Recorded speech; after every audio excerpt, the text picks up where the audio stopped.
One of the nice things about AutoCAD is being able to save my file as an older version.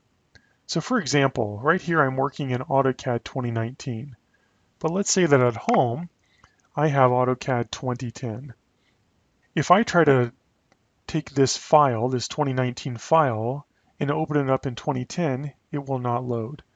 But AutoCAD allows me to save as an older version. And so to do this, I'm going to go to the red A up in the top left corner. I'm going to click Save As. My dialog box opens. This is where I can save it to a certain folder and give it a certain file name. Under that file name, I have an opportunity to change the version number.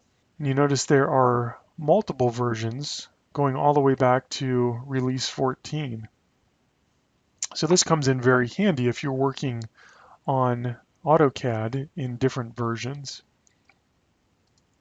Another thing that might be helpful is having AutoCAD automatically save it as an older version every time you click the Save button.